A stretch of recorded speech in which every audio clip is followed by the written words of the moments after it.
Gravação iniciada. E vamos dar continuidade então, pessoal, ao julgamento. Vamos no item 212, Pancoff, Plástico Limitada, de relatoria da conselheira Maísa.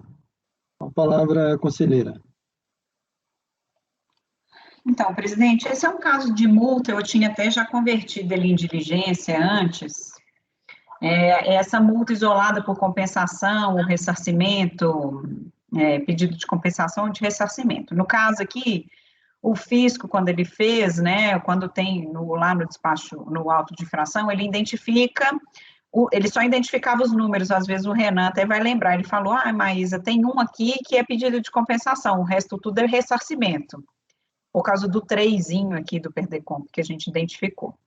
Só que aí, como eu queria ter algo mais concreto, em vez do simples o númerozinho, e para a gente saber o resultado do processo de crédito, eu converti em diligência e a fiscalização respondeu, né, colocando que os pedidos já foram negados, então eu coloco aqui para vocês na página 4 do voto, lá um que é declaração de compensação e os outros são pedidos de ressarcimento.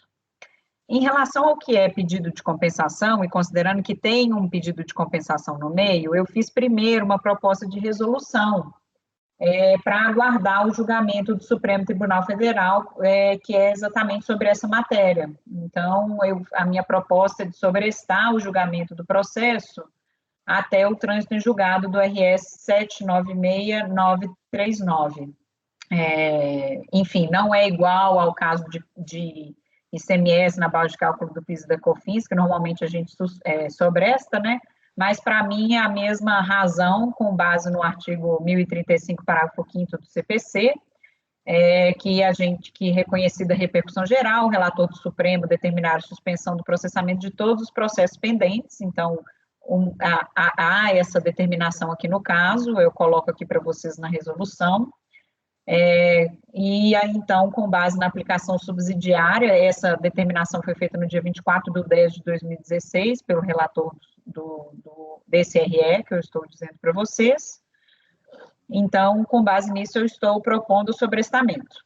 Então, a primeira votação aqui seria sobre o sobrestamento, presidente. Maria, que gostava muito de discutir essas questões, né? Pois é. Mas vamos lá para as minhas palavras. Assim, é interessante o posicionamento da Maísa. A Maria, à época, ela tinha um posicionamento justamente o contrário. Para ela, sobrestamento por não existir no regimento interno do CAF não pode ser aplicado. E eu tenho defendido, via de regra, uma posição intermediária, de que reconheça a inexistência da previsão de sobrestamento no regimento interno do CAF, mas não desconheça a possibilidade de, eventualmente, baixar o processo em diligência para que aguarde o julgamento. Em síntese, é o mesmo efeito do sobrestamento, só mudaria a técnica em si utilizada, que eu acho que quem defendia muito isso era o Mineiro, né? Falava, não, a gente baixa em diligência para que seja guardado o julgamento definitivo.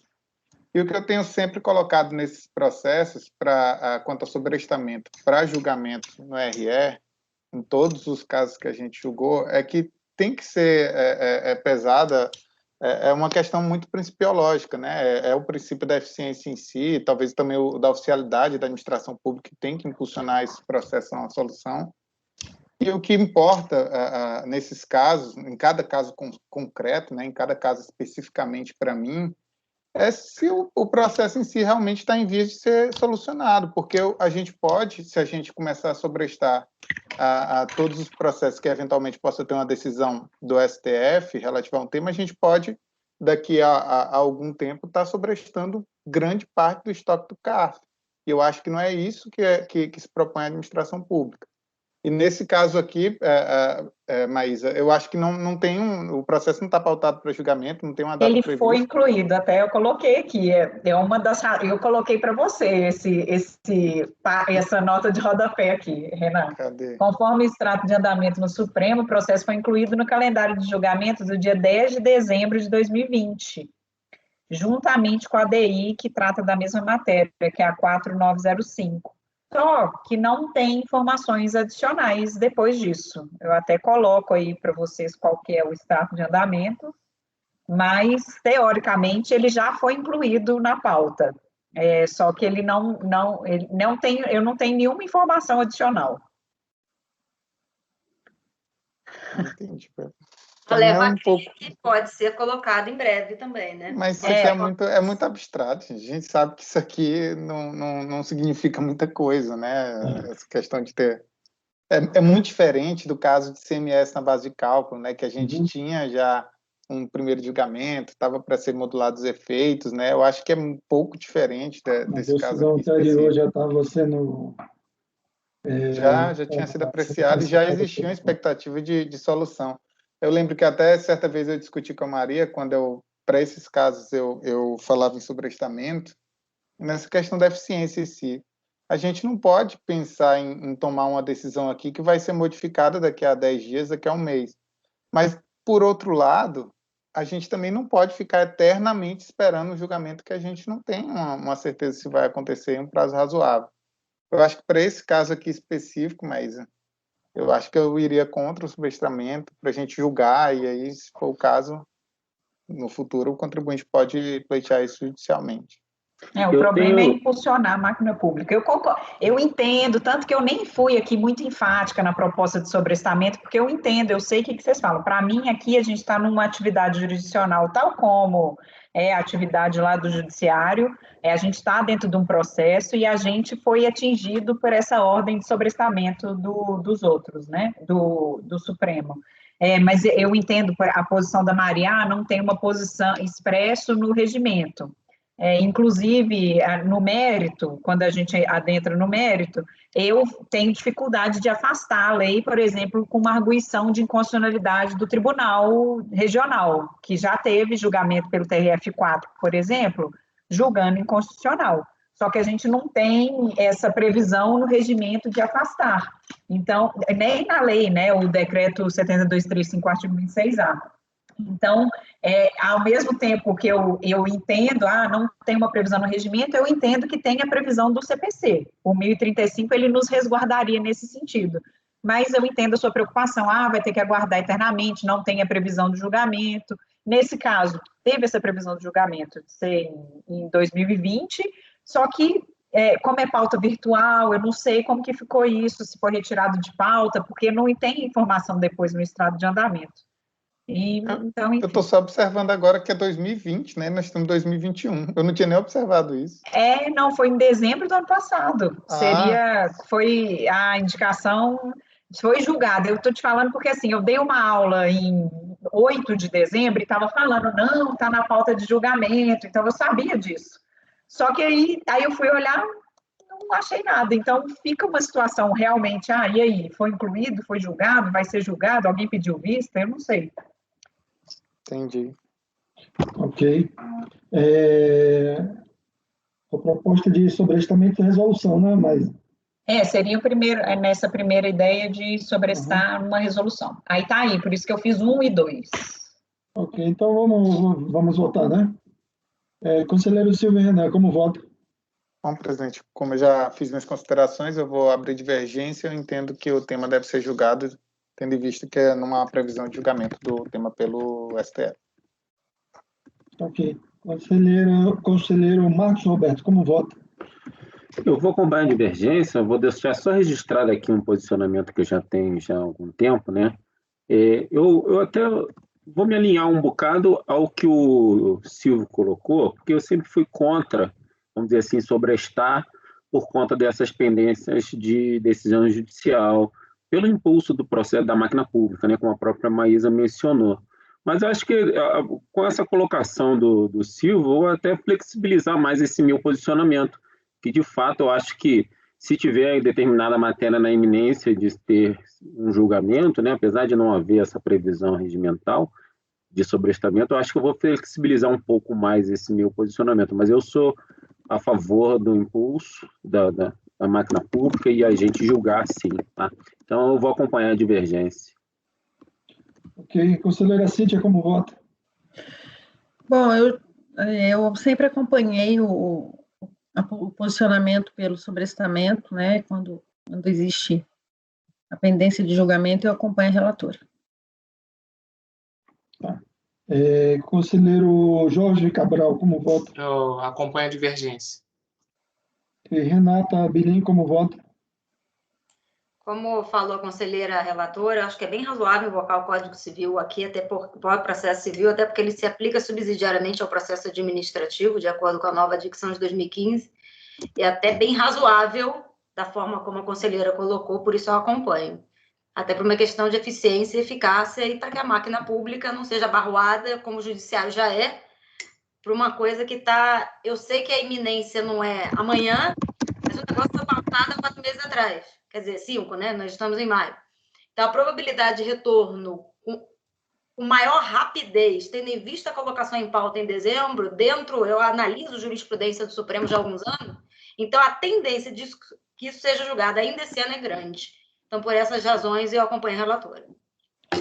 Conselheira Mariel, como vota? Presidente, já de início eu acompanho a relatora. Eu entendo as considerações de todos, mas eu também adoto esse posicionamento sobre o sobrestamento. Em razão da aplicação subsidiária do CPC, primeiro ponto que tem que ser considerado, porque os outros argumentos para mim são tanto quanto subjetivos, né?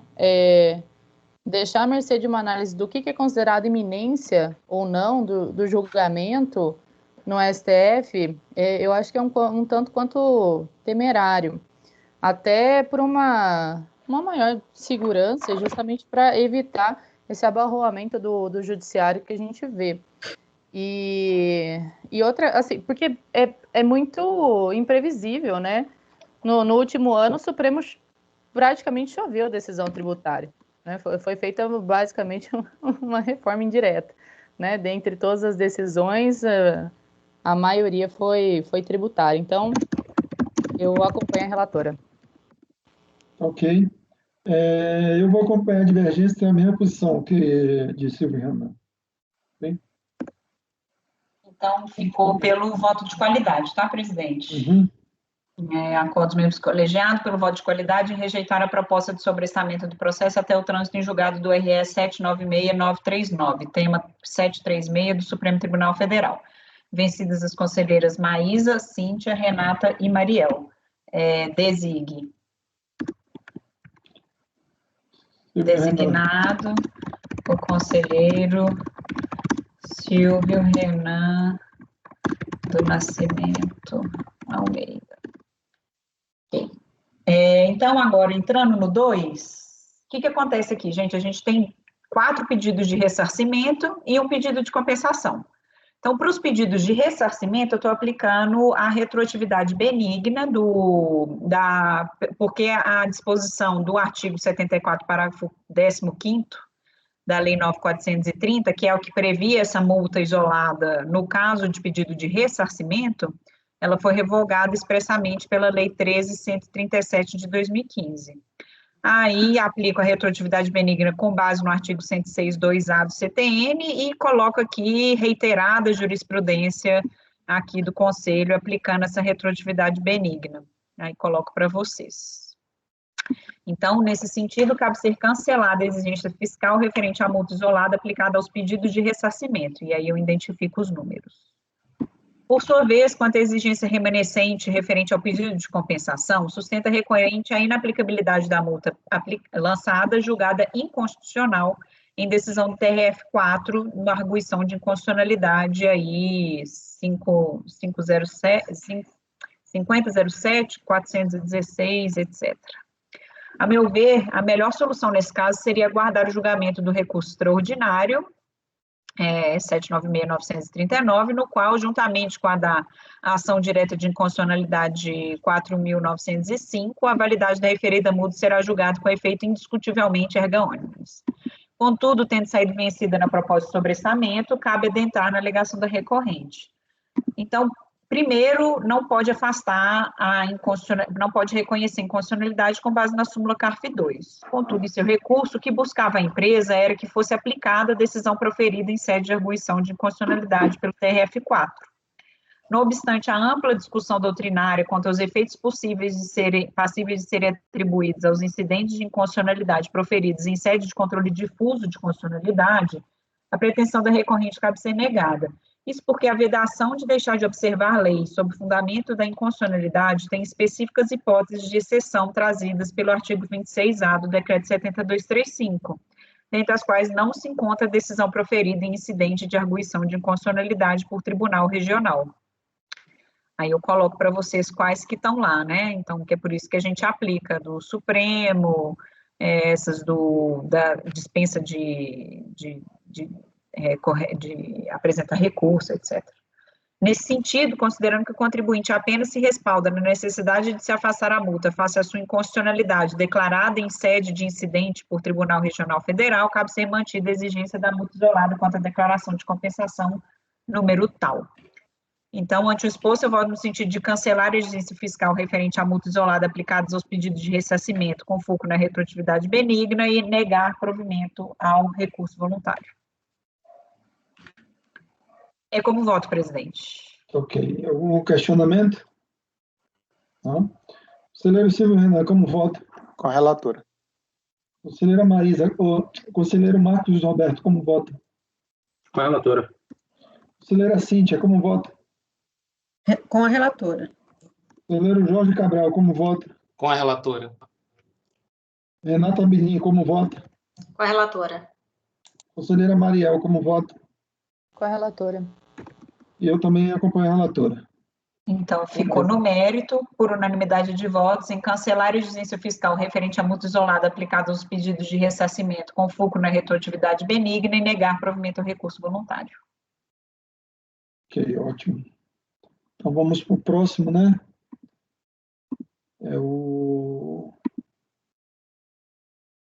213 da Bancoff Indústria Comércio Fiberglass Limitada, de relatoria do conselheiro Silvio Renan. Com a palavra, conselheiro. Então, estou vendo aqui que até os Perdecomp parece que são os mesmos, mas só que no meu caso é a multa de 75% do artigo 80 da 4.502/64. Então, não seria o caso a gente eventualmente discutir o RE. Então, é um auto de infração relativo a IPI não recolhido e multa proporcional, bem como a exigência de multa isolada do período 31 de maio de 2007 a 31 de março de 2011, referente à saída de produto de estabelecimento industrial sem lançamento de IPI, em virtude da inobservância de classificação fiscal ou alíquota específica do imposto. Aqui, as considerações quanto à fiscalização em si, elas não vão fazer parte desse processo, porque, na verdade, elas foram objeto de outros processos administrativos, tá? de pedidos de ressarcimento, em que lá foram verificados os créditos, inclusive feita a reescrita do contribuinte. E foi justamente nesses outros processos administrativos que foram entendidos como principais que houve o lançamento do IPI com cobertura de crédito. Então, você reconhece que deveria ter havido o lançamento do IPI, né? Só que, como existe crédito, você não faz o lançamento do IPI, você lança somente a multa de 75%. Então, o que vai restar aqui para a gente discutir é a multa relativa a outro processo. Em síntese, você tem que saber qual é o resultado do outro processo para julgar esse processo que seria acessório. O único destaque que eu ainda trago em relatório é que existiria um lançamento aqui próprio desse processo de pouco mais de R$2.000, que o próprio contribuinte diz que não contesta, que inclusive fez o pagamento. Tá? Então, como eu disse há pouco, o litígio em si é uma multa relacionada ao outro processo principal. Então, já em voto, eu trago quais são esses processos principais, estão aí os 17 processos e os Perdecomp, tá? E o que vai restar para mim analisar nesse processo? O que o contribuinte solicitou? Ele pediu o sobrestamento desse processo de multa enquanto fossem julgados esses 17 processos e disse, olha, e vai ser demonstrada a ilegalidade da multa. Simplesmente isso. Então, eu pensei até em nem conhecer do recurso, para ser bem sincero, mas achei melhor que tomar conhecimento para então negar provimento, para falar para o contribuinte. Primeiro, sobrestamento não há que se falar, porque os processos já foram julgados, definitivamente julgados, inclusive, mais abaixo eu trago o extrato da consulta é processo com todos os processos já arquivados, tá?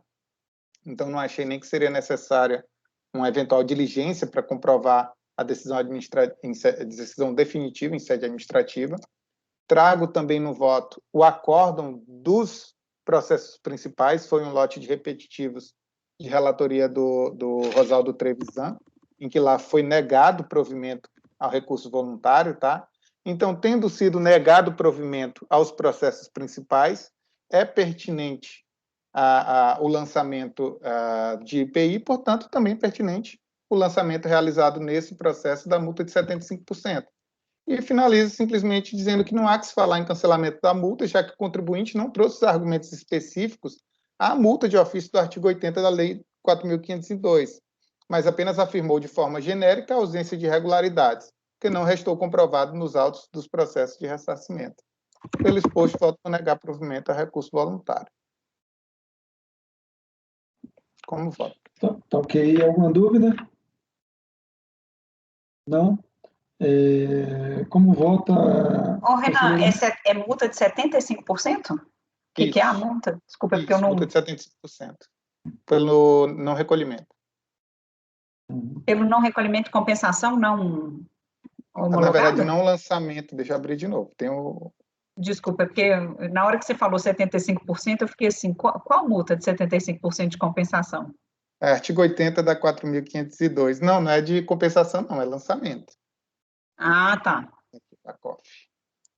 É lançamento com cobertura de crédito. Ele identifica que a alíquota era diferente da alíquota aplicável e faz o lançamento do IPI que deveria ser exigido. Só que ele não lança o tributo porque ele faz a reescrita e abate, né, os débitos identificados com crédito que o contribuinte tem. Eu acompanho, presidente. Ok. Como vota Marcos Roberto? Também acompanho o relatório. Ok. Como vota Cíntia? Está sem som. Acompanho. Jorge Cabral, como vota? Acompanho o relator. Renata Bilim, como vota? Acompanho. Mariel, como vota? Acompanho. E eu também acompanho, relator. Acordo os membros do colegiado por unanimidade de votos e negar provimento ao recurso voluntário. Agora é o seu, presidente, 214. Vamos para o 214. Eu vou pedir, Vênia, para vocês, para ir direto ao voto, ok?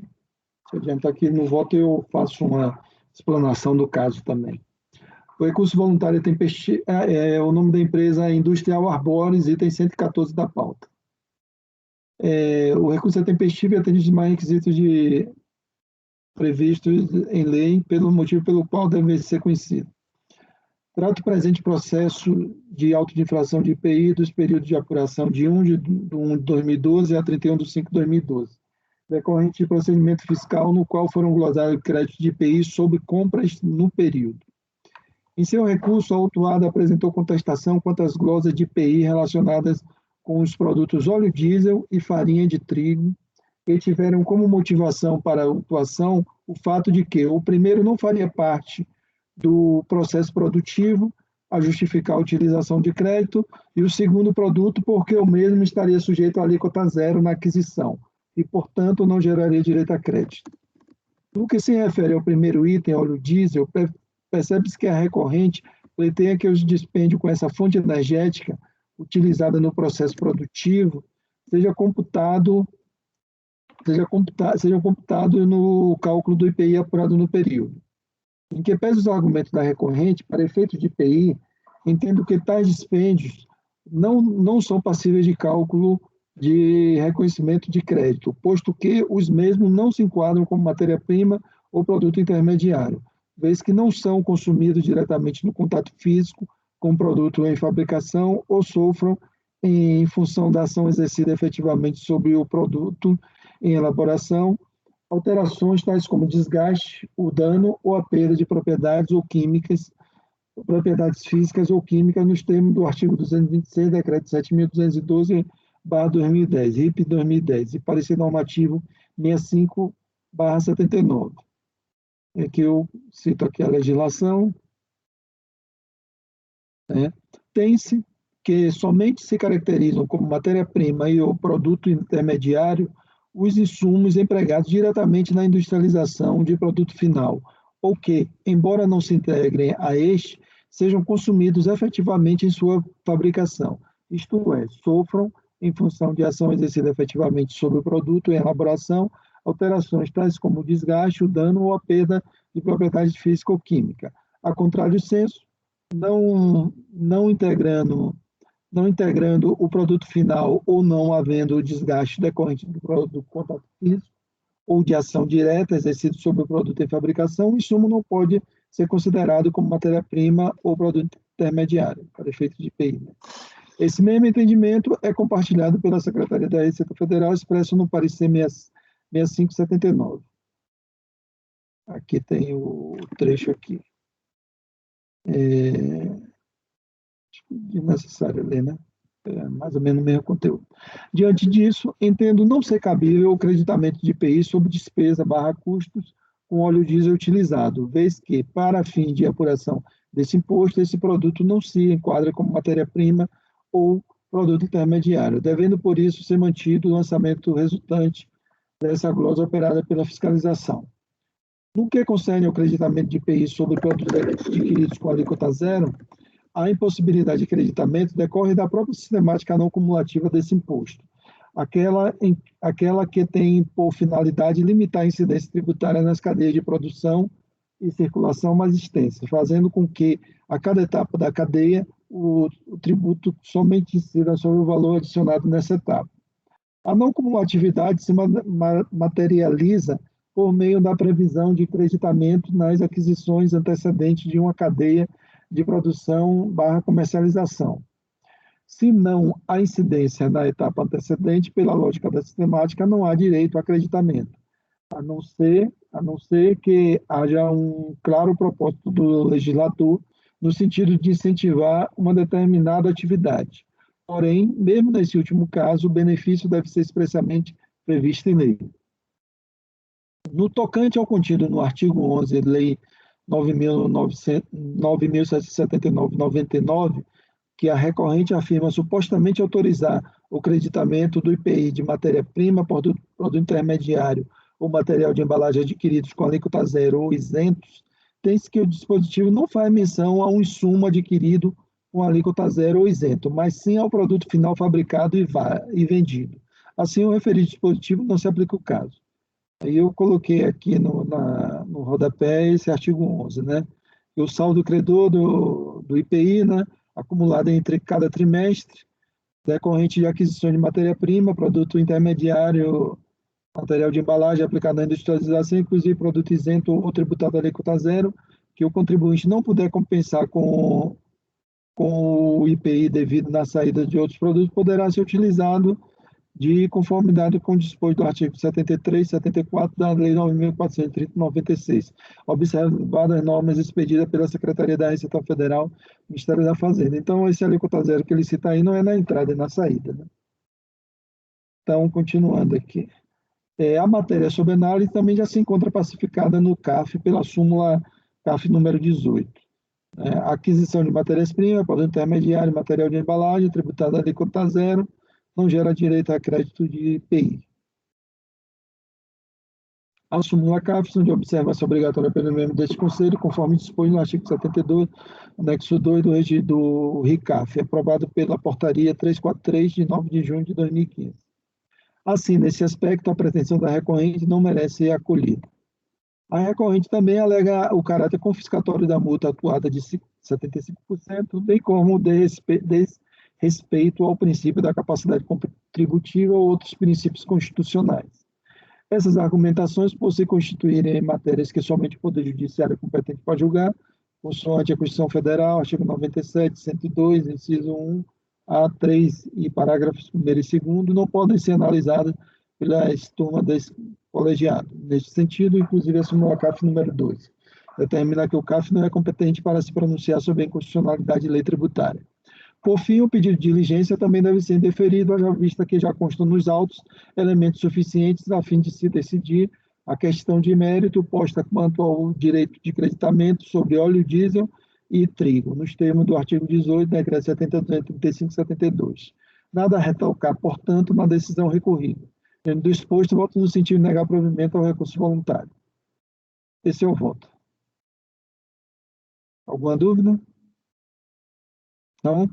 Conselheiro Silvio Renan, como vota? Com o relator. Conselheira Maísa, como vota? Acompanho. Ok. Conselheiro Marcos Roberto, como vota? Também acompanho. Conselheira Cíntia, como vota? Acompanho. Conselheiro Jorge Cabral, como vota? Acompanho. Conselheira Renata Bilim, como vota? Com o relator. Conselheira Mariel, como vota? Acompanho. Ok. Como ficou, Maísa? Acordo dos membros do colegiado por unanimidade de votos em negar provimento ao recurso voluntário. Ok. Vamos agora ao próximo. Agora é o Bergson, né? Agora é o Unilever, presidente, 215 e Unilever? 216. Ah, tá. Deixa eu ver aqui. Acho que já estava no...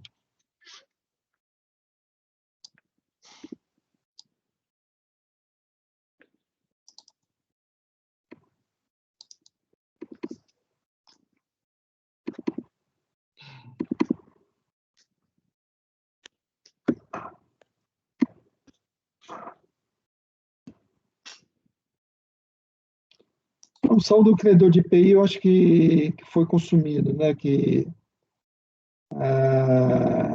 a empresa, a Unilever, ela solicita o ressarcimento de saldo do credor de IPI que já tinha sido utilizado entre o período de apuração e o período anterior que ele fez a solicitação. Eu vou direto ao voto, vai dar para entender perfeitamente também o caso. O recurso voluntário é intempestivo e atende os demais requisitos de admissibilidade, razão pela qual dele se deve conhecer. Conforme se depreende dos autos, o indeferimento do direito creditório em tela teve por base a verificação da escrita fiscal do contribuinte, na qual a autoridade fiscal constatou a utilização do crédito pleiteado para bater débitos apurados em períodos posteriores ao da apuração, primeiro trimestre de 2003, até o período antecedente à entrega da Perdecomp, em maio de 2007. Em sede preliminar, a recorrente argue nulidade do despacho do decisório. Só botar lá. Argue nulidade do despacho decisório, vez que afirma que as conclusões do referido despacho são dissonantes dos documentos apresentados, notadamente a sua escrita fiscal, na qual demonstrou a realização do estorno no exato valor do pedido de ressarcimento e nas suas movimentações contábeis, anexadas aos autos, sem razão a recorrente. Como se observa nos autos, a motivação para o indeferimento do crédito pleiteado foi o fato do contribuinte ter utilizado o referido crédito para abater débitos apurados em períodos posteriores entre o período posterior ao apurado e aquele anterior ao pedido de ressarcimento. Tal fato está fartamente demonstrado nos autos em planilhas e pelo livro RAIP. Assim, inexistiu cerceamento do direito de defesa da recorrente, haja vista que a decisão da autoridade fiscal se encontra suficientemente motivada e foi lavrada por autoridade competente, não incorrendo em qualquer das hipóteses de nulidade presente no artigo 59 do decreto 70.235/72. Pelo exposto, rejeita a preliminar de nulidade suscitada e passa a analisar o mérito. Inicialmente, cabe frisar que a existência do saldo credor no primeiro trimestre de 2003, no montante solicitado, é incontroverso nos autos. A lide centra-se, assim, na utilização integral desse crédito em períodos seguintes, o que levou ao indeferimento do pedido de restituição e compensação. Deve ser ressaltado ainda que a verificação da legitimidade do saldo pleiteado pela autoridade fiscal consiste na verificação da correção do saldo credor do IPI passível de ressarcimento do trimestre objeto do pedido, sendo incontroversa essa correção no caso ora analisado, como já afirmado, bem como a verificação se esse saldo se mantém na escrita até o período imediatamente anterior ao da transmissão do PERDECOMP.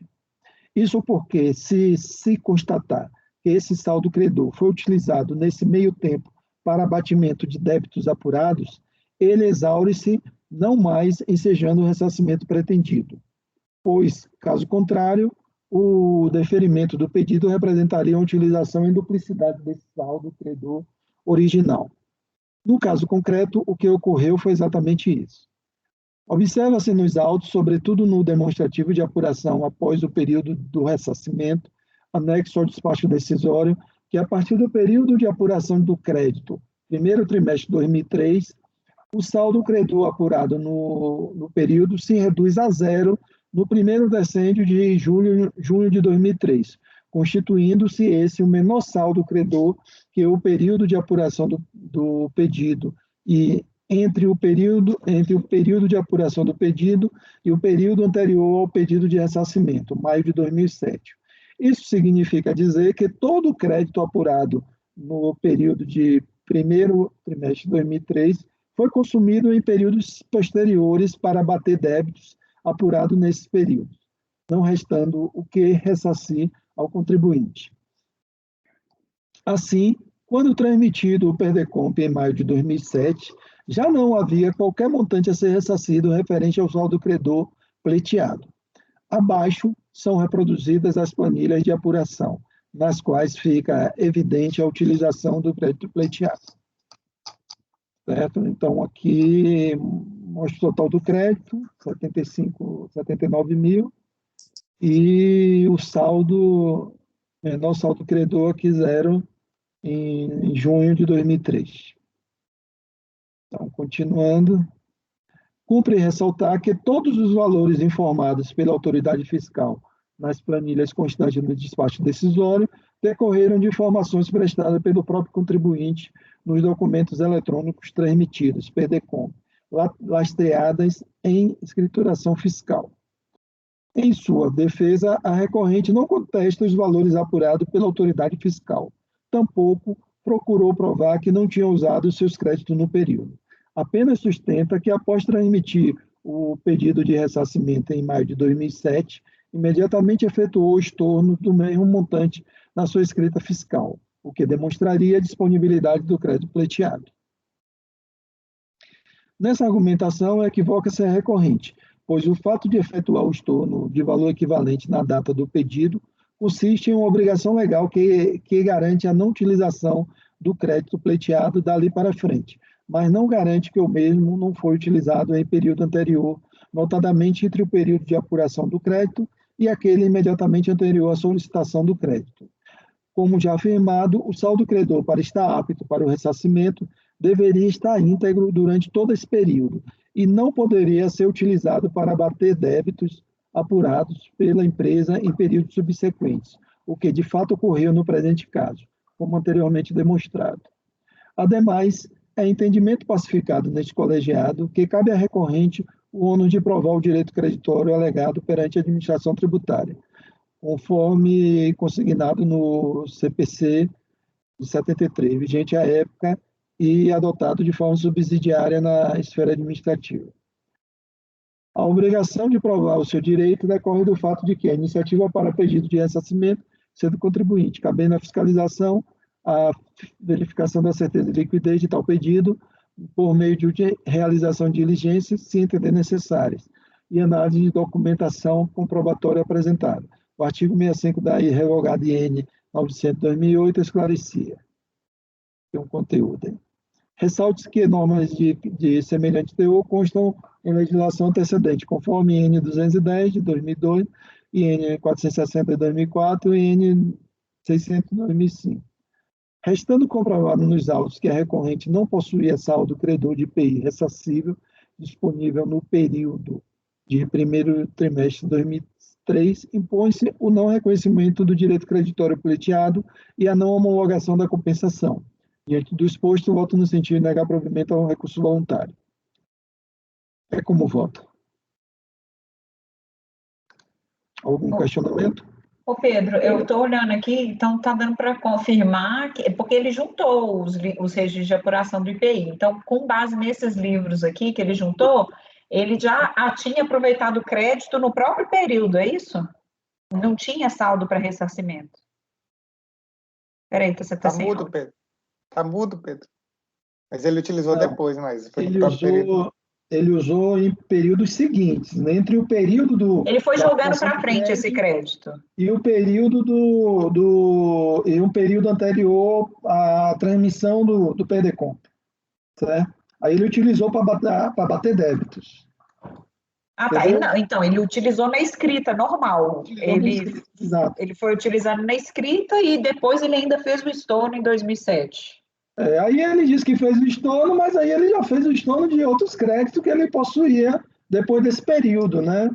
Então não pode ser permitido isso, porque senão ele vai ter uma utilização, ele vai deixar de pagar multa e juros sobre esses valores. Teria implicação aí de multa e juros. Então, Pedro, mas a minha dúvida é exatamente porque ele fez um estorno, né, do valor, quer dizer que ele não utilizou na escrita. Não, ele utilizou ainda que o valor. ele tenha... Esse valor que ele fez o estorno são valores de crédito de períodos depois que ele zerou o crédito dele. Entendeu? Tá. Em junho de 2003, ele esgotou aquele crédito que ele fez o pedido. Uhum. E aí, depois disso, ele acumulou crédito e quando ele fez o estorno, tinha crédito. Aí ele conseguiu estornar do mesmo montante. Mas não é o crédito daquele período. Aquele crédito já tinha sido consumido.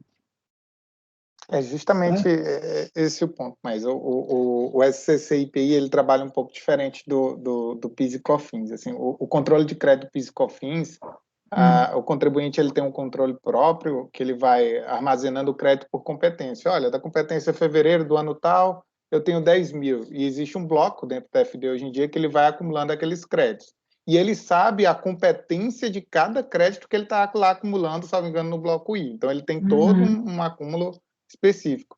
O SCC-IPI, diferente do PIS e COFINS, não. Tudo que está de anterior, ele vem como saldo credor de período anterior, e aquilo vai se acumulando, tanto que a gente vê, resolve a questão, esse demonstrativo de apuração após o período de ressarcimento, que é que o Pedro coloca no voto dele. O que ele apurou, aí os 179 mil, de que 79 mil era ressarcível, mas vamos ignorar isso por enquanto. 179 mil era o crédito dele. Então, ok, lá no primeiro trimestre de 2003, de fato, ele apurou um crédito de 179 mil, que era 79 ressarcível, mas de novo, vamos esquecer isso, 179 mil. E a gente observa que a penúltima coluna aí desse demonstrativo é justamente o menor saldo credor, que é por essa coluna que o SCC faz o controle se efetivamente esses 179 mil foram utilizados ou não pelo contribuinte. Então, em junho de 2003, quando esse menor saldo credor é zero, quer dizer o seguinte, contribuinte, todo o crédito de período anterior que você acumulou até aqui, você usou. Você usou tudo, você não tem mais nada. E o que pode acontecer, que eu acho que efetivamente aconteceu no caso do contribuinte? A partir de 2004, ele volta a acumular crédito. E aí vai tendo crédito novo e vai tendo saldo de crédito de períodos anteriores. E ele faz um PER. Só que ele não faz um PER falando agora crédito de 2004. Não, ele faz o PER lá de 2003. Isso. A gente vê até pela numeração aí do PER que ele apresentou em maio de 2007. Então, a gente vê que ele apresentou bem depois. Então, porque até, se você olhar, Renan, na folha aqui, 138, ele fez o estorno de vários PERs, lá em 2007. É porque eu acho que ele não fez pedido de ressarcimento nenhum nesse período. E aí ele voltou e foi fazendo esse pedido em 2007. É porque, assim, eu não estou vendo o contribuinte, por que ele não poderia fazer isso, você entendeu? Porque não tinha crédito ressarcível referente ao primeiro trimestre de 2003. Ele utilizou... Mas se ele não tivesse utilizado aquele crédito, iria dar em junho de 2003, zerado até junho de 2003, ele daria imposto a pagar, certo? Daria imposto a pagar, ele teria que pagar esse imposto. Como ele utilizou o crédito, ele não pagou o imposto. Ele não houve o imposto a pagar, certo? Então, isso aí teria reflexo se ele, vamos dizer que se ele não pagasse, não utilizasse esse crédito e não pagasse, ele teria que recolher isso com multa e juros depois, né? Se só fosse acertar isso posteriormente em 2007. É porque, assim, ele não usou 2 vezes o crédito. Ele não está pedindo para usar 2 vezes. Não usou porque a gente não está aceitando o ressarcimento. Porque senão seria usado 2 vezes. Porque é fato que ele utilizou para bater os débitos dele do período ele já usou uma de vez, junho de 2003. Isso é fato. Tá. Ele usou os créditos do primeiro trimestre de 2003 para bater os débitos de junho de 2003. Ele usou integralmente os créditos dele. Tanto que a gente observa lá saldo credor zero. Se a partir de 2004 ele passa de novo a acumular créditos, ele tem que fazer o ressarcimento de 2004. Ele não pode voltar no tempo e aí querer utilizar novamente os créditos de 2003 só porque ele passou a apurar saldo credor acumulado a partir de 2004. Então, ele está, sim, pretendendo utilizar. É porque aí pode ser que ele vai pedir no ressarcimento de 2004, por exemplo, e esse de 2003, é isso? É mais uma coisa. A outra é a parte que o Pedro falou, que se ele não tivesse utilizado esses créditos, esses débitos até hoje estariam em abertos e ele teria que pagar isso com juros e multa. Então, se ele usou para abate, ele não pode querer agora pedir o ressarcimento desses créditos.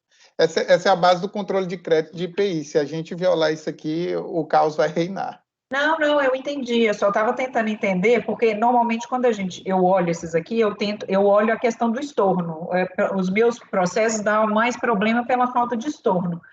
Só que aqui o contribuinte fez o estorno em 2007. Só que o que eu estou entendendo, então, é que lá ele vai ter utilizado lá em 2003, ele apurou novo e depois ele está pedindo o estorno de um que surgiu novo pós-2004. Tá bom, tudo bem. Tem que lembrar que a maioria dos processos que a gente tem desses, mas normalmente não é a utilização do crédito após questão do saldo credor de período anterior. Que não, os meus, eu peguei um lote que era só isso, Fernando. Só de período era após. Não, só pós. Por isso que, e a maioria era porque o contribuinte não tinha estornado. Um até tinha convertido em diligência para verificar isso, do estorno. Por isso que eu acho que é por isso que eu estou com isso na cabeça, sabe? Mas então você está bem claro aqui no processo, tudo bem. Presidente, desculpa aí Eu queria só fazer um questionamento, até aproveitar a experiência do Silvio aí nesse caso, que tem alguns processos que eu vou analisar desse ressarcimento de IPI, que, porventura, vamos dizer assim, ele junta todos os livros de registro de apuração de IPI que ele tem mesmo junto do processo, desde lá de trás, vamos dizer assim, de 2003, até a data em que ele fez o PERDECOMP, né? Quando ele traz isso como prova e tenta justificar que, de fato, ao longo desse período todo, ele não utilizou o crédito, é só para saber se existe essa inconsistência do SCC, ele tem como, às vezes, demonstrar que informou o PERDECOMP, sei lá, errado, ou que o SCC apurou por falta de algum erro, ou não. Esse livro poderia provar essa diferença que, porventura, apareceu nesse demonstrativo de apuração do período? Eu não sei nesse caso específico, Marcos, mas assim, inconsistência sempre tem.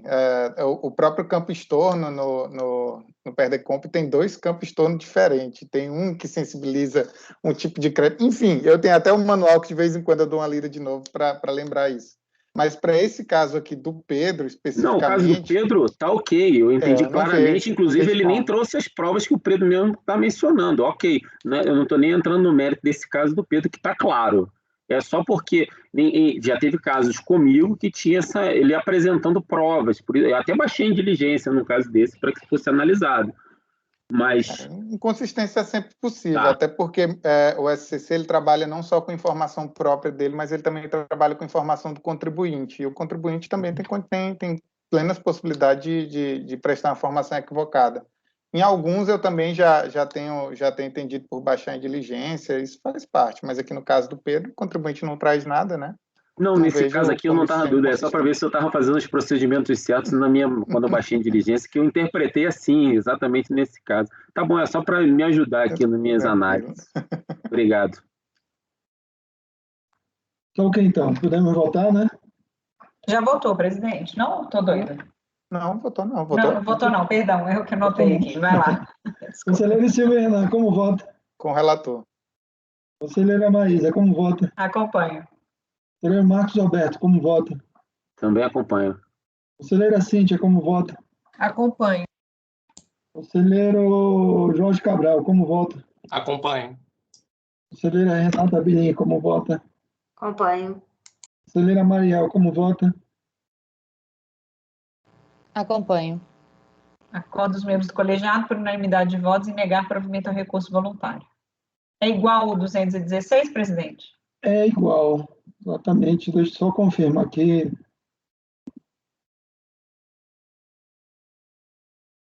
É igual, só o período que é diferente, o período de solicitação do crédito.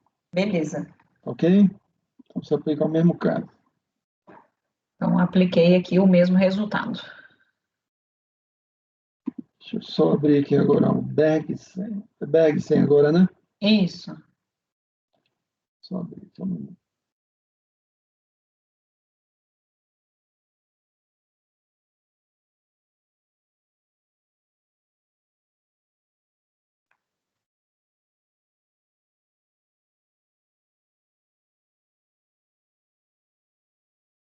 Bergsen, concomitância, né? Súmula CAF 1. Acho que eu vou direto ao voto, rapidinho.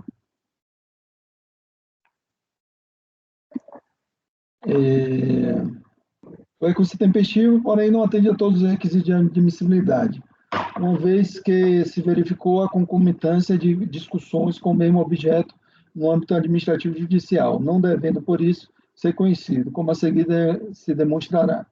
Inicialmente, vale ressaltar o que dispõe a portaria 343 de 2015, que aprovou o ICAF vigente em verbos. E o parágrafo 3º, a exigência do parágrafo 1º pode ser atendida com a transcrição da decisão da primeira instância, se o relator registrar que as partes não apresentaram novas razões de defesa perante a segunda instância e propuser a confirmação e adoção da decisão recorrida. Tá? Conforme se observa, no recurso voluntário de florestal, a recorrente apenas reitera os termos de sua impugnação, deixando de apresentar novas razões de defesa perante essa turma colegiada. Além disso, não contesta a existência de concomitância no presente processo com a ação ordinária número tal da 15ª Vara da Justiça Federal, 5ª Vara do Rio de Janeiro, conforme decidido no acórdão recorrido.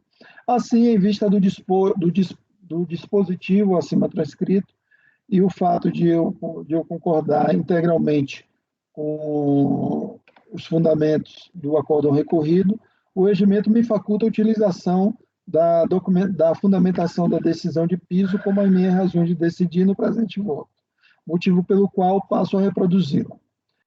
De imediato se verifica que o mérito da autuação foi levado pela interessada à apreciação do Poder Judiciário. A petição inicial número tal, Rio de Janeiro, ajuizada pela autuada, deixa expressa a contestação da impugnação em relação ao auto de infração presente processo, por isso solicita suspensão de sua eficácia. Portanto, houve a renúncia de sua discussão no âmbito administrativo. Conforme disposto no artigo 1º, parágrafo 2º, do Decreto-Lei 1737/79, no artigo 38, parágrafo 1 da Lei 6.830/80. Em face dessa opção, o tratamento a ser dispensado no presente processo no âmbito administrativo, quanto ao mérito da questão, é previsto no parecer normativo número 7, de 22/8/2014, o qual conclui que, em verbos, a propositura é a partir de concomitância mesmo, né? Então, vamos seguir.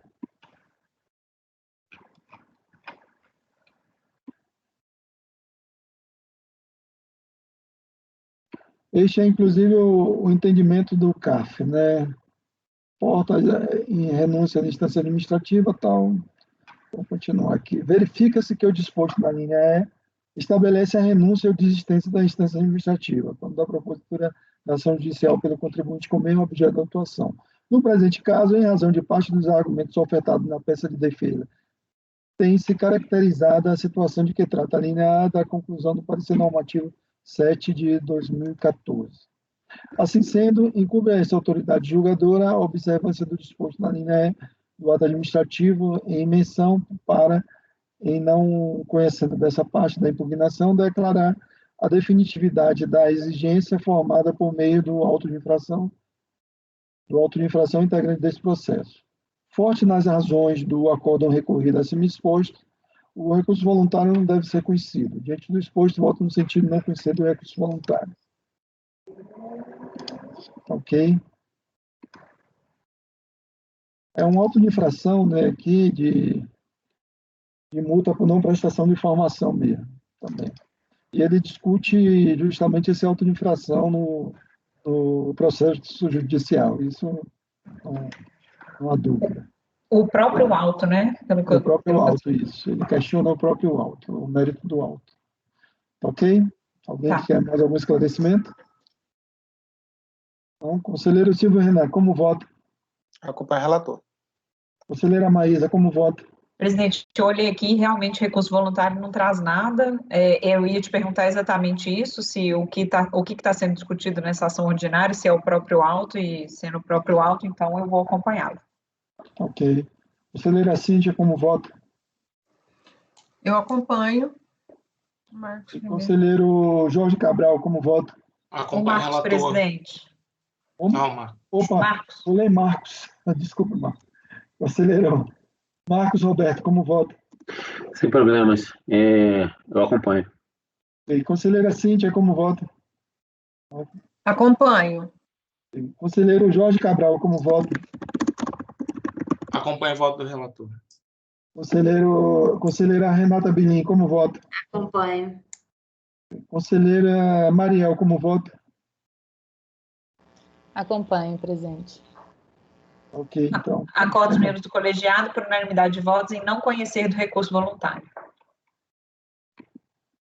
Ok. Agora é o posto Stelle. Aquele que saiu de vista, que saiu com vista. Deixa eu voltar aqui, pegar o diretório dele.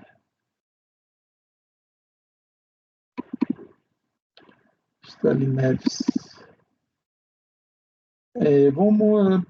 Os dois são iguais, né? Um é PIS e outro é COFINS. Vamos no 2004-16, retificado. Eu vou fazer uma explanação rápida aqui no relatório, já que o conselheiro Jorge Cabral não estava presente, nem Mariela, no último julgamento. Então, vou fazer uma produção rápida. O caso aqui é um pedido de restituição de PIS e COFINS, né, que a empresa entende que faria jus a um posto de gasolina, certo? Ele quer receber a diferença entre o que foi calculado pela refinaria de PIS e COFINS, que é feito por substituição tributária, nessa época era por substituição tributária, a refinaria, por lei, calculava o PIS dela e a COFINS, o dela e dos outros entes da cadeia, do distribuidor e do varejista, sobre uma base de cálculo presumida. Né? E aí era calculado isso, e esse posto de gasolina, ele quer a diferença do PIS e da COFINS sobre a diferença de base de cálculo entre a presumida e o preço efetivamente praticado ao consumidor final. Certo? Esse é o fundamento do pedido de restituição deles. Então, eu vou direto ao voto, certo? Que eu acho que vai dar para vocês entenderem perfeitamente aí. Trata o processo de pretensão da recorrente ver restituídos os valores de COFINS do período de 2,99 a 6 de 2000, que foram pagos a maior, uma vez que as bases efetivamente praticadas pelo contribuinte no momento da revenda final dos combustíveis, gasolina e óleo diesel, foram menores que aquelas praticadas pela refinaria na substituição tributária. Em 16 de 10 de 2012, após análise, o pedido foi indeferido pela Delegacia da Receita Federal de Ponta Grossa. Despacho decisório de folhas tais, parte em razão da decadência do direito de pleitear o crédito, parte em face da falta de previsão legal capaz de autorizar a restituição. A recorrente dedica-se à revenda de combustíveis e lubrificantes ao consumidor final em posto de abastecimento. O acórdão recorrido concordou com o despacho decisório no sentido de que se operou a decadência do direito de pleitear o indébito relativo aos recolhimentos efetuados antes de 8 de 8 de 99, em face do transcurso do prazo de 5 anos na data da extinção do crédito, uma vez que o protocolo do pedido se deu em 8 de 7 de 2004. Em relação ao prazo para pleitear a restituição de tributos pagos indevidamente ou a maior, quando lançado na modalidade de homologação, entendo que merece reparo a decisão recorrida. Sobre essa questão do prazo de prescrição para pleitear a restituição de tributo na modalidade de lançamento por homologação, como no caso ora analisado, não cabe mais debate, em vista do entendimento do STF constante no RE 566-621, julgado na sistemática dos recursos repetitivos, bem como o entendimento do STJ no objeto do julgamento do RESP 1.269.570. Isso aqui é a tese dos 5+5, né? Então, eu acho que eu vou pular ela. Jorge, não sei se tem conhecimento, Jorge, desse julgamento do STF. Não tenho, não. Eu vou lendo aqui enquanto você pode prosseguir, não importa. Tá. Então, eu vou passar já mais para frente, e depois você pode dar uma lida mais para frente aí. Mas é a aplicação do repetitivo. Deixa eu ir para a página agora. Inclusive, tem uma súmula CAF, viu, Jorge, que também foi simulado esse julgamento no CAF também. A súmula CAF 91 está na folha número 6, que diz: ao pedido de restituição pleiteado administrativamente antes de 9 de junho de 2005, no caso de tributo sujeito a lançamento por homologação, aplica-se o prazo prescricional de 10 anos, contado do fato gerador. No caso concreto, o contribuinte protocolou em 8 de julho de 2004 o pedido de restituição de valores de COFINS recolhidos no período de 2 de 99 a 6 de 2000, antes, portanto, de 9 de 6 de 2005. Considerado esse prazo de 10 anos, 5+5, né, para pleitear a restituição, contado da data da extinção do crédito tributário pelo pagamento antecipado, observa-se que na data do protocolo do pedido, 8 de julho de 2004, não se encontravam decaídos os pedidos de indébitos relativos aos fatos geradores ocorridos no período de 2 de 99 a 6 de 2000. Ok?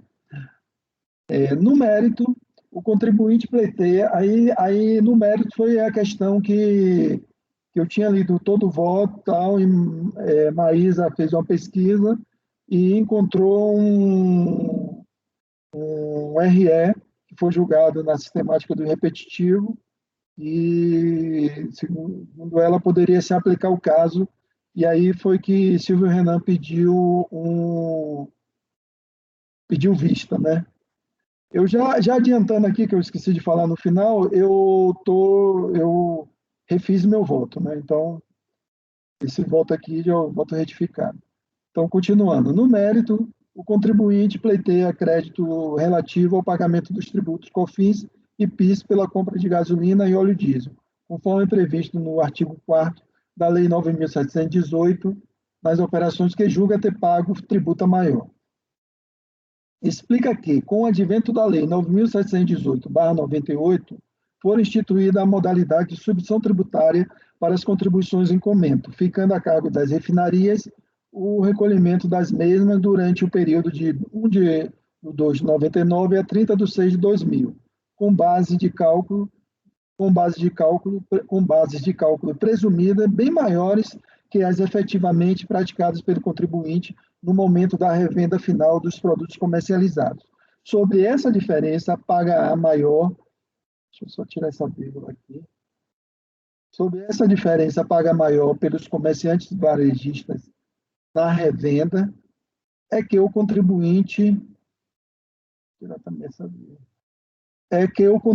funda o seu direito creditório.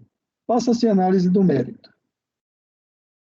No período objeto do pedido de restituição, a tributação das contribuições ao PIS e ao COFINS era regida pela Lei 9.718, que determinava sua tributação diretamente pelas refinarias como substitutas tributárias, sendo que esse ente da cadeia se tornou obrigado pelo recolhimento das suas contribuições próprias ao PIS e à COFINS e as devidas pelos distribuidores e comerciantes varejistas.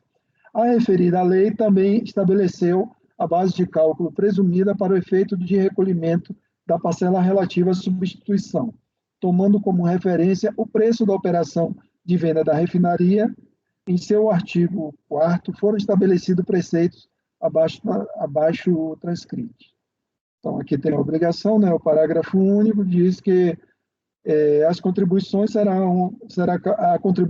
calculada sobre o preço de venda da refinaria multiplicado por 4. Posteriormente, foi editada a MP 1807, de 28 de janeiro de 99, cujo artigo 4º alterou o valor tributável citado, aplicado apenas às vendas de óleo diesel. E tem a mudança da base de cálculo aqui, ó. Na venda de óleo diesel ocorrida a partir de 1º de fevereiro de 99, o valor da multiplicação previsto no parágrafo único do artigo 4º da Lei 9.718/98 fica reduzido a 4 para 3 inteiros e 33 centésimos.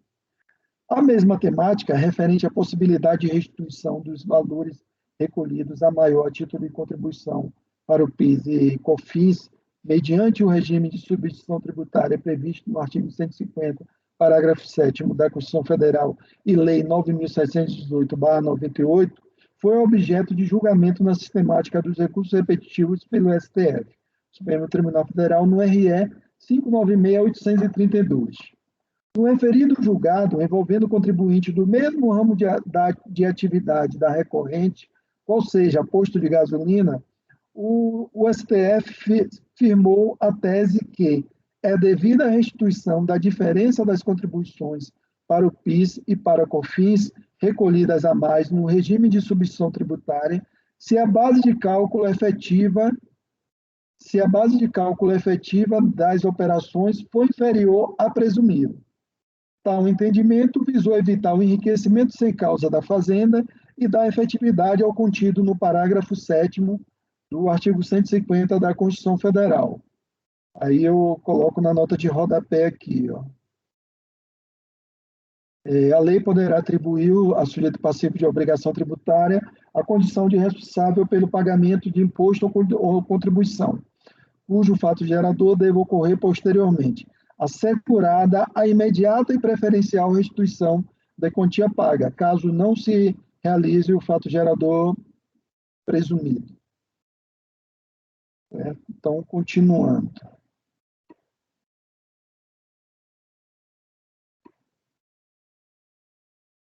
Por aplicação do artigo 62, parágrafo 2º do RICAF, aprovado pela Portaria MF 1343/2015, as decisões definitivas do Supremo Tribunal Federal e Superior Tribunal de Justiça, proferidas na sistemática do recurso repetitivo, devem ser reproduzidos pelos conselheiros no julgamento dos recursos no âmbito do CAF. Desse modo, à luz do que determina o RICAF, reproduzo a ementa e principais trechos do voto do relator, ministro Marco Aurélio, constante da decisão proferida pelo Supremo Tribunal Federal, sob a sistemática do artigo 1035 do novo Código Civil, Lei 1305/2015, recurso extraordinário 596.832. Certo? A ementa aí é a tese, né? Deixa eu ver aqui, vamos ler só a parte da negrita aqui, né? O parágrafo 7º, ao disciplinar a substituição tributária, remete a algo inafastável para que se tenha como existente a obrigação tributária, o fato gerador, que possui contornos próprios. Está contemplada na Constituição Federal simples técnica de arrecadação antecipada. É mais do que uma arrecadação à vista. Certo? Então, ele coloca aqui. Aí tem o dispositivo aqui, parágrafo 7. Segundo definição vernacular, a presunção não é absoluta. A presunção gênero é relativa. Imagina-se algo passível de recorrer e, por isso mesmo, o preceito, pedagogicamente, versa a devolução preferencial, estabelecendo a primazia no recebimento do que é recolhido sem justificativa plausível, harmônica com a ordem jurídica. O comando constitucional encerra o recolhimento que se dá sob condição resolutiva. Não verificado o fato gerador ou constatada a ocorrência de modo diverso do presumido, surge o direito à devolução. Tratando-se de antecipação, é incito que mais adiante ter-se-á, como acontece relativamente ao imposto sobre a renda, um encontro de contas para saber se os parâmetros fixados por simples estimativas tornaram-se concretos, efetivos, reais, acontecidos, observada a circulação verificada, considerado o negócio jurídico. Descabe dissociar recolhimento de tributo de fato gerador, de relação jurídica que norteia esse mesmo recolhimento. Impróprio é potencializar uma ficção jurídica para, a pretexto de atender à técnica de arrecadação, consagrar e placitar verdadeiro enriquecimento ilícito no que é recebida a quantia indevida por aquele que está compelido a dar o exemplo.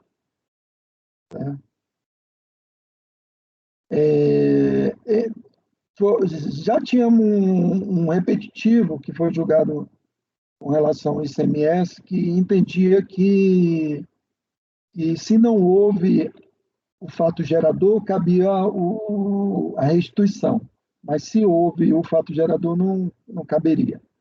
E é esse caso agora, né? Então, continuando. A vedação peremptória, a apropriação pelo Estado de quantia que não corresponda, consideradas a base de incidência e alíquota das contribuições. Bem assim, os regimes de arrecadação ao tributo realmente devido. O recolhimento primeiro é feito por estimativa, e toda estimativa é provisória, seguindo-se o acerto cabível quando já conhecido o valor do negócio jurídico.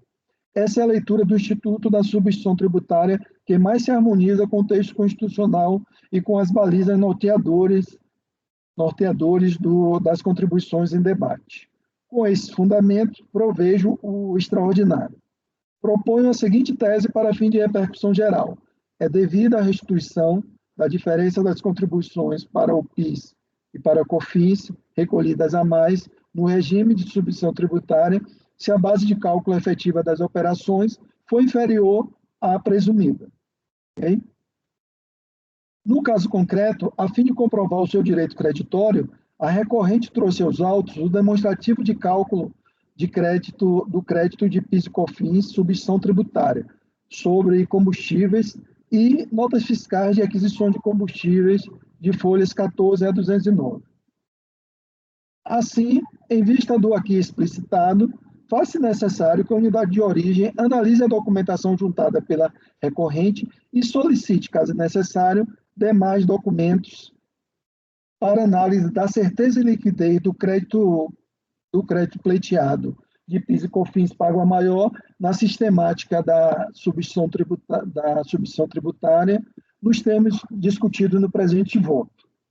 No que concerne a alegação de que teria ocorrido homologação tácita, entendo que não se aplica esse instituto ao caso ora analisado, visto que nas normas de regência não há previsão de qualquer penalidade ou mesmo a previsão de reconhecimento tácito do direito creditório pleiteado pelo contribuinte em função de eventual demora da análise do pedido.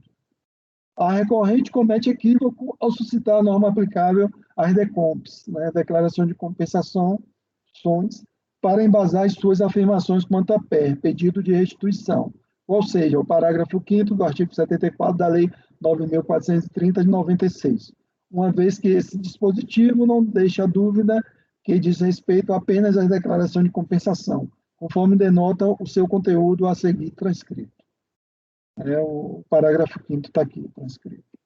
Continuando. O dispositivo transcrito trata de homologação tácita de compensação declarada no prazo de 5 anos da data da entrega da declaração. Não diz respeito, portanto, a reconhecimento de direito em pedido de restituição, como no caso ora analisado. Para diferenciar os pedidos de compensação de restituição, peço vênia para utilizar as precisas considerações da ilustre conselheira Maria Inês Caldeira Muguel sobre o tema constante no acordo número tal. Eu vou dispensar a leitura de vocês dessas considerações dela, mas aconselho ler posteriormente, tá ok? Aí eu continuando. Como já afirmado, quanto a pedido de restituição, não há qualquer determinação de prazo para análise do pedido sob pena de homologação tácita. O pedido de restituição PE não se confunde com DECOM, declaração de compensação, aplicando-se a homologação tácita sobre a este último, conforme previsto no dispositivo legal anteriormente transcrito. Diante do exposto, voto no sentido de dar provimento parcial ao recurso voluntário para afastar a prescrição, reconhecer o direito ao crédito sob diferença entre o valor retido do contribuinte pela refinaria, substituto tributário, e o valor que seria devido pela substituída, se adotado como base de cálculo de COFINS o preço efetivamente praticado no mercado varejista, bem como determinar que os autos retornem à unidade de origem para proceder à análise da certeza e liquidez do crédito e emitir novo despacho decisório. Nesse dispositivo, pessoal, eu quis deixar ele mais bem detalhado, porque eu tenho um receio que fique parecendo que a gente quer dar a restituição de todo o PIS e COFINS paga maior, não só ao varejista, mas também a parte que cabe ao distribuidor, a todos os entes da cadeia, entendeu? Então, eu coloquei ele mais detalhado assim, para ficar claro que é com relação à parte que caberia ao varejista. Essa diferença. Agora, sim, a operacionalização disso, não sei se vai ser simples, certo? Mas é a Receita que vai fazer. Inclusive, espero que esse acórdão de novembro do ano passado já tenha sido, essa decisão, né, já tenha sido liquidada na Receita, que aí facilita o trabalho do auditor, né? Só é copiar o que o outro fez. Pedro, talvez não seja bom a gente colocar... Peraí, só fechar o áudio, porque tá... Sim, deixa eu fechar. Porque, assim, o que eu estou entendendo até é porque ele tem que aplicar eu não entendi o que você está falando aí do que cabe ao distribuidor e não ao varejista, porque, assim, lá no caso era posto de gasolina. Deixa eu te explicar, porque quando a refinaria faz o recolhimento, ele pega uma base presumida, e essa base presumida inclui o PIS e a COFINS dele e dos diversos entes da cadeia, que seria o PIS e COFINS do distribuidor, né, do varejista, que seria o posto de gasolina, certo? Então, eu estou deixando especificado aí que é com relação à diferença que caberia ao posto de gasolina, para não ficar parecendo que que ele tem direito à diferença de tudo, do que foi... Ah, tá, é só do valor da nota dele. E o preço do consumidor final. Aí ele estaria se apropriando também do PIS e da COFINS da parte que caberia distribuidora de combustível. Entendeu? Ah, entendi. Esse é o grande detalhe que eu vejo, aproveitando aqui a pergunta da Maísa, de operacionalizar isso mesmo.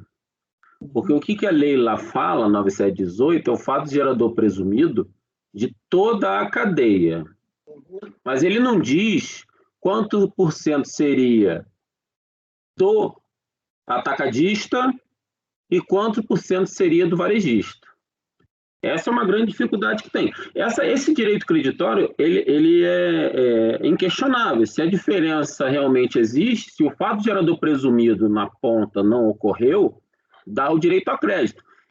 por coincidência, lá no curso que eu estou como tutor, como eu mencionei hoje, o tema é exatamente esse. Independente dessa decisão do STF, ele faz de fato direito ao crédito quando ocorre essa substituição tributária. Só que como você vai operacionalizar isso? Essa que é a grande questão, porque existe essa diferença de valor, né? Do valor que foi presumido pela lei e o valor que efetivamente o varejista está requerendo. Eu não sei, Pedro, se seria cabível aqui uma diligência para fazer essa avaliação, né? Porque tem que ver essa diferença que seria entre o atacadista e o varejista. Eu acho desnecessária, Marcos, porque eu acho que essa liquidação cabe à Receita. A gente, e ainda mais que já tem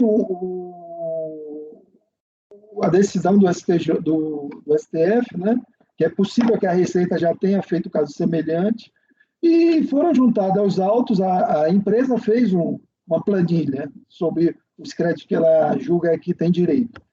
Então, a Receita vai analisar essas planilhas e, baseado nisso, vai conceder o que ela acha que poderia. A única coisa que, de repente, você está certo, porque está na nossa parte dispositiva, né? Você está, inclusive, determinando a emissão de novo despacho decisório, que aí caberia, vamos dizer assim, uma defesa dele dessa nova decisão.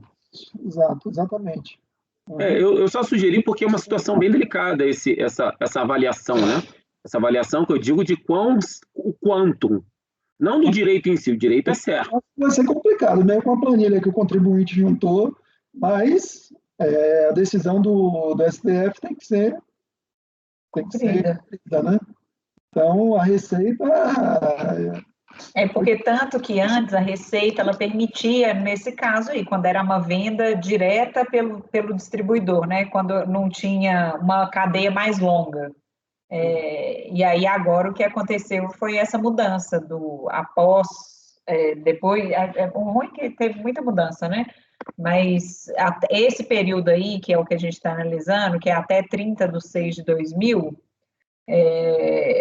tem essa questão a questão até, tinha essa discussão da legitimidade da distribuidora, só que não é o caso, porque o Supremo, e também o Supremo aplicou para postos de gasolina.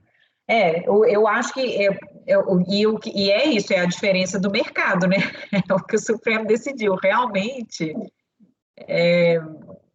eu acho que o dispositivo pelo menos está claro, né? Porque é o preço praticado com o mercado varejista, é o que foi decidido, e a parte relativa ao comerciante varejista. Eu acho que não tem como fugir muito disso, não. Pois Eu até recordo que na decisão do STF sobre a questão do ICMS, né, da base de cálculo, a própria Receita Federal teve essa dificuldade de como que faria esse cálculo, foi quando foi elaborada aquela solução de consulta interna, se não me engano, a 13 de 2018, algo perto disso, em que a própria Receita orientou como que seriam realizados esses cálculos. Eu creio que aqui deve ser um caso semelhante. A Receita deve ser provocada pelos auditores a forma que será realizado esse cálculo, e aí ela se pronuncia como órgão em si, e eventualmente vai ser cenas para os próximos capítulos, né, a gente discutir esse cálculo, mas aí faz parte. Pode haver outro questionamento aí do próximo despacho decisório, né? É só uma questão específica. Eu estava um pouco preocupado justamente nesse caso, que eu imaginava que a gente discutiria o fato da refinaria, o distribuidor, mas eu vi que até no último parágrafo do voto do relator, ele inclusive trouxe essa questão que diz que a União apresentou contra as razões, tentando limitar o alcance do artigo 150, parágrafo 7º da Constituição para as refinarias. E ele disse que não, que seria aplicável a todos que ocupassem o polo passivo da relação. Então, para mim, até esse ponto também fica claro com o voto do relator. Portanto, inclusive, ele fala também no voto do Marco Aurélio, diz que se o preço for menor, se o preço for maior, ele pode, o governo, o ente estatal, está autorizado a cobrar. A diferença. Certamente isso deve ser feito uma questão de abate, né? Créditos e débitos, enfim. Ok. O conselheiro Jorge Luiz Cabral, queria falar alguma coisa? Não? Não? Então vamos voltar aqui, já estamos extrapolando o horário, né? Temos que discutir também o tema. Conselheiro Silvio Renan, como vota? Com o relator. Ok. Conselheira Maísa, como vota? Presidente, eu acho que foi ótimo que você fez esse ajuste, né, para colocar. Eu até me debrucei, olhei o caso, realmente fiquei com essa dúvida na questão da operacionalização, então eu achei que ficou ótimo essa forma como você está propondo, e acho que a gente ainda vai ter outros debates, né, sobre essa questão, inclusive na questão de monofásico, porque não é o caso, mas eu vou acompanhá-lo integralmente. Agradecer até pelo você ter atentado a gente para esse julgado aí do STF na última sessão. Imagina. Obrigado. Conselheiro Marcos Roberto. Eu acompanho o relator. Ok.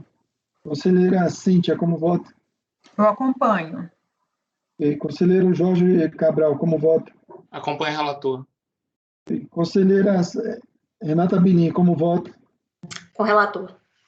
Ok. Conselheira Mariel, como vota? Presidente, bom, eu acompanho e estou ansiosa pelos próximos debates. Substituição tributária é algo que eu tenho muita empatia, eu gosto muito do assunto. E o ICMS já teve, né? Muita polêmica a decisão lá em 2016. Vamos ver os desdobramentos dessa, né? Especialmente no que diz respeito à operacionalização. Mas é isso, eu acompanho. Ok. Maísa, como ficou?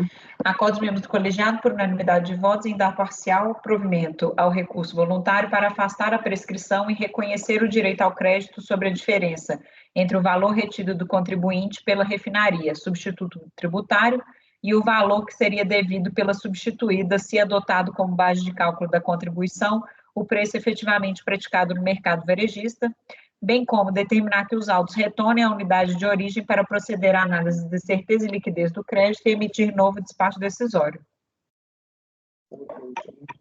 Aí, presidente, eu coloquei como contribuição para repetir o mesmo resultado no do PIS, que daí eu não preciso de mudar o tributo. Então, esse é o mesmo resultado do 220.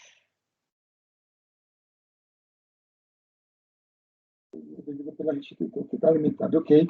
Então, com isso, encerramos a pauta, né, de hoje.